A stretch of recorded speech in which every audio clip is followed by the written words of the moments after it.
Labas. Jo, pagalvojau, padarysiu video. Dabar yra 9:15 vakare. Ką tik grįžau iš darbo. Pakeliui dar namo, dar ne namuose. Ir esu žiauriai pavargęs. Dar tik antradienis, kai darau šitą video, yra antradienis. Ir atrodo, kad jau savaitė visą praėjo. Turiu labai intensyvus filmavimas. Jo, jeigu nežinai manęs, tai dirbu kino aikšteliai, filmuoju filmus ir dabar filmuojam miuziklą, pirmą per 50 metų Lietuvoj. Režisierius Saulius Baradinskas ir tiesiog varom, filmuojam visai smagu. Tik aš asmeniškai labai pavargstu. Nežinau, kodėl šitas projektas labai visą energiją iš manęs paima ir yra ten darba. Atostogauju tik tai šeštadieniais, visas kitas dienas dirbu pilnai, nuo pirmadienio iki penktadienio ir dar plius sekmadienį. Tai, kai sakau, kad šiandien antradienis ir jaučiasi, kai visą savaitę praėjus, tai taip techniškai ir yra, nes nėra sustojimo tiesiog ir tik šeštadienį pasiilsiu, o to šeštadienį net nepasijaučia. Bet, aš tikrai nesiskundžiu, nes žymiai blogiau buvo, kai aš darbo neturėjau. Jo. Šiaip darbe labai yra smagu, nes turėjau savo pirmą gitaros pamoką. Ir labai buvo faina, ten yra žmogus vardu Laurynas. Tai jeigu Laurynai žiūri, ačiū tau labai turėjau padaryti, o ne kažkokį tokį.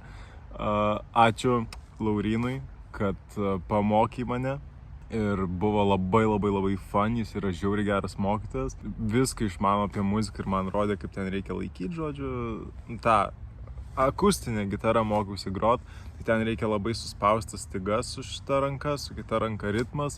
Žodžiu, išmokau, uodas iš kažkur, išmokau daug ką, nemoku dar grot gitarą, bet sakė, jeigu praktikuosiuosi labai daug, tai tikrai sugebėsiu ir išmoksiu. Tai dabar mano planas yra nusipirkti gitarą, nes turiu vieną, bet jinai ten labai bloga. Tai reikia nusipirkti normalią gitarą ir tada mokinsiuos grot gitarą, nes visą gyvenimą norėjau mokėti grot gitarą. Galvau, aš noriu išmokti gitarą grot, kad mane kažkoks pažįstamas mane išmokintų ir būtumėm kažkur, prie laužo. Tai tokią svajonę, turėjau, kad būtumėm prie laužo ir tiesiog man rodytų, kaip grot ir aš taip po truputį mokinčiausi. Bet manau, kad darbe irgi visai neblogas variantas toks išmokti, tai visai buvo faina. Dar vis jaučiu ant šitų pirštų dviejų nuo spaudimo, kadangi pirmą kartą taip spaudžiau gitaros stygos, tai dar vis jaučiasi stygos. Žodžiu, kad nuspausta. Čia tiesiog toksai video, kaip man sekasi ir ką aš veikiu, nes tiesiog sunkus dabar toks darbingas labai laikotarpis mano gyvenime ir nelabai galiu ar nelabai turiu laiko išvažiuoti kažkur ir padaryti ten šiaip kokį nors ramesnį tokio video. Tai pagalvojau, bent jau padarysiu, kas vyksta dabar pas mane. Tai jeigu tau įdomu, tai nice, jeigu tau neįdomu, tai atsiprašau. Iki rugpjūčio 11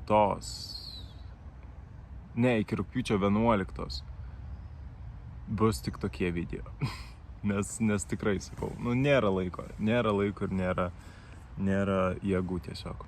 Ir labai miego trūksta, žiauriai miego trūksta, tai va. Aš nežinau, aš aikšteliai, galiu pasakyti, filmavimo aikšteliai. Kai aš sakau žodį aikšteliai, tai yra vieta, kur mes filmuojame. Mes taip kino žmonės vadinam savo darbo vietą aikštelė.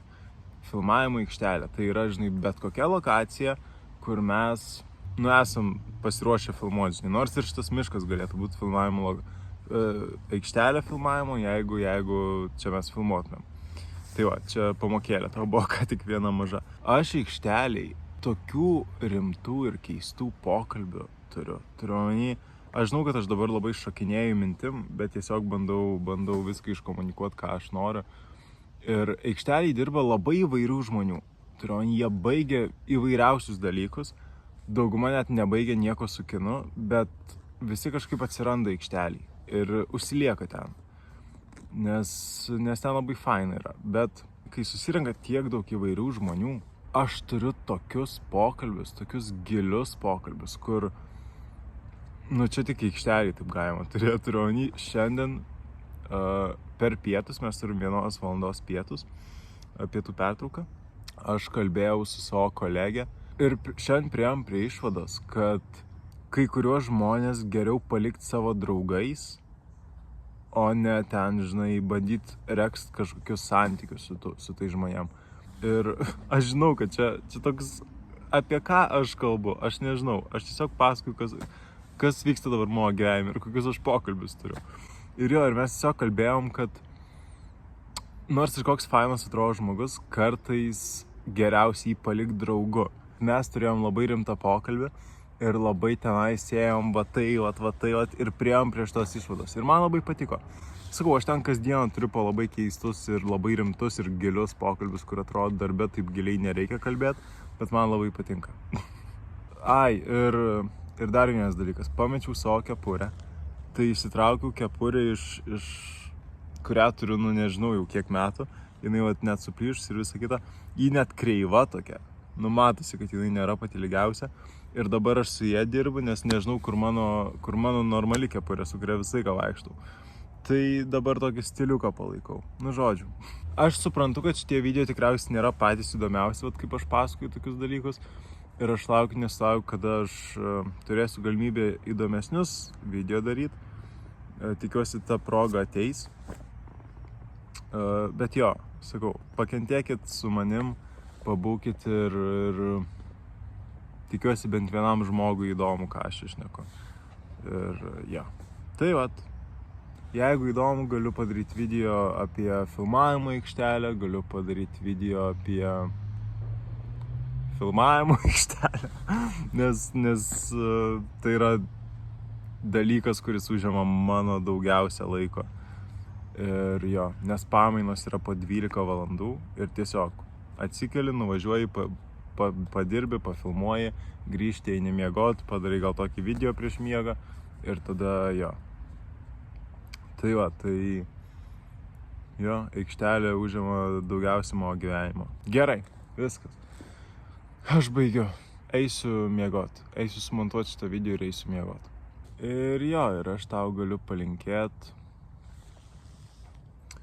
geros likusios dienos arba gero likusio vakaro. Iki.